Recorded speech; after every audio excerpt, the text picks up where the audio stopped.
नमस्कार. तर आज आपण आहे ना, अगदी लहान मुलांच्या आवडीचा पदार्थ बनवत आहोत.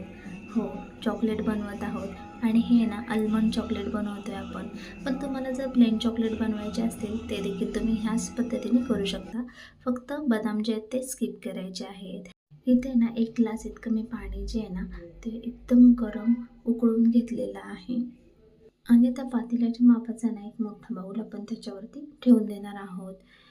आणि गॅस एकदा पाणी उकळलं की गॅस मिडियम टू हाईटवरती ठेवायचा आहे. त्याच्यानंतर ना आपण इथे आहे ना डार्क कंपाऊंड आणि व्हाईट कंपाऊंड घेतलेलं आहे या पद्धतीने.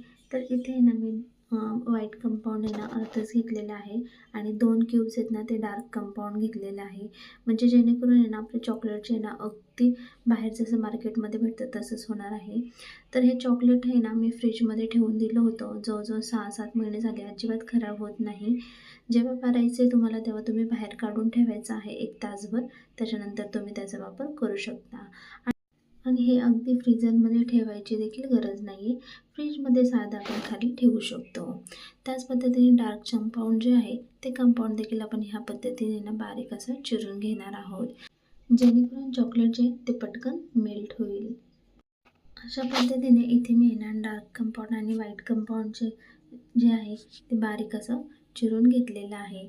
आणि आता आपण जे डबल बॉयलर मेथड यूज केलेली आहे इथे, तिथे आपण आहे ना बाउलमध्ये सगळं आहे ना चॉकलेट घालून घेणार आहोत.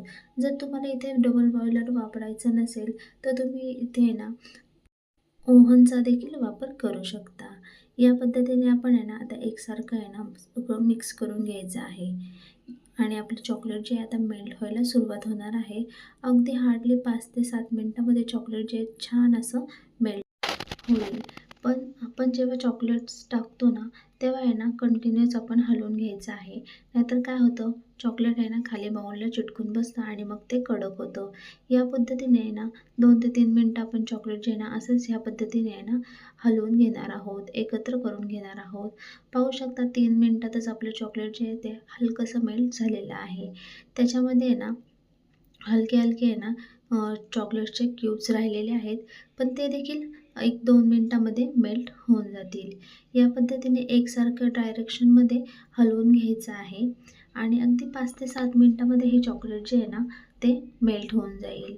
इथे पाहू शकता चॉकलेट पूर्ण आपलं आता मेल्ट झालेलं आहे आणि आपल्या चॉकलेट सरीला अगदी आणखी शाईन येण्यासाठी आपण इथे आहे ना, 1 चमचाभर आहे ना साजूक तूप घातलेलं आहे. जर तुम्हाला साजूक तूप आवडत नसेल तर तुम्ही इथे ना 1 चमचा इतकं आहे ना बटर देखील घालू शकता. इथे तुम्ही अमूलचं बटर किंवा इतर कोणत्याही ब्रँडचं बटर घालू शकता. त्याचबरोबर मी आहे ना 1 चमचा साजूक तुपामध्ये ना 10 ते 12 काजू आहेत ना, काजू आणि बदाम हे दोन्ही आहे ना छान असे रोस्ट केले होते आणि ते आहे ना जाडसर असं कुटून घेतलेले आहेत आणि ते देखील आपण इथे चॉकलेटमध्ये ना ॲड करणार आहोत आणि असं एकसारखं एकदम हलवून घेणार आहोत, एकत्र करून घेणार आहोत. त्याबरोबर आपण लगेचच आहे ना चॉकलेट मोल्ड जे आहेत ते भरून घेतलेले आहेत या पद्धतीने आणि हे चॉकलेट मोल्ड भरून घेतले की हलकंसं त्याला आहे ना आपण टॅप करून घ्यायचं. म्हणजे एक्स्ट्राचं जे असेल ना बॅटर ते आपल्याला बाजूला मिळतं. आणि आता आपण आहे ना 15 मिनिटासाठी आहे ना फ्रीझरमध्ये डीप फ्रीझरमध्ये ठेवलं होतं आणि पाहू शकता आता सेट झालेलं आहे. या पद्धतीने एकदम इन्स्टंट असे चॉकलेट्स तुम्ही घरच्या घरी बनवू शकता. अजिबात हाताला चिटकत नाही आहे, पटकन निघतात आहेत मोल्डमधून आणि कोण म्हणणार सुद्धा नाहीत हे तुम्ही घरच्या घरी बनवले आहेत. बाहेरून घेण्यापेक्षा आपल्या मुलांसाठी आपण घरीच जर आपल्या हाताने बनवलं, ते एक श्युरिटी राहते की हायजीनच्या बाबतीत किंवा आपण आपल्या हाताने बनवले तर मुलं पण परत मागतील तेव्हा आपणच करून देणार आहोत. त्यामुळे ही रेसिपी तुम्हाला कशी वाटली मला नक्की कमेंटद्वारे सांगा. त्याचबरोबर आपल्या चॅनलला लाईक, शेअर, सबस्क्राईब करायला विसरू नका. पाहताय ना चॉकलेट्स किती मस्त झालेले आहेत. या पद्धतीने सगळे चॉकलेट्स जे आहेत ते मी एका प्लेटमध्ये अरेंज करून घेत आहे. या पद्धतीने जर तुम्हाला हे चॉकलेट्स कोणाला बड्डेसाठी किंवा कोणाला गिफ्ट म्हणून द्यायचं असेल तर तुम्ही हे ना फॉइल पेपरमध्ये ना पॅक करून देखील देऊ शकता.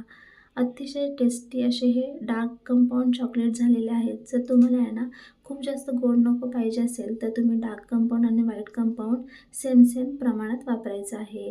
तर या पद्धतीने आपण एकदम सोप्या पद्धतीने चॉकलेट्स बनवलेले आहेत. तुम्हाला कसे वाटले हे मला नक्की सांगा. त्याचबरोबर गिफ्ट म्हणून ही रेसिपी तुम्हाला कशी वाटली? लहान मुलांसाठी अतिशय उत्तम अशी हे चॉकलेट्स घरच्या घरी आपण बनवलेले आहेत आणि भेटते तुम्हाला अशा छानशा रेसिपीमध्ये. तोपर्यंत धन्यवाद.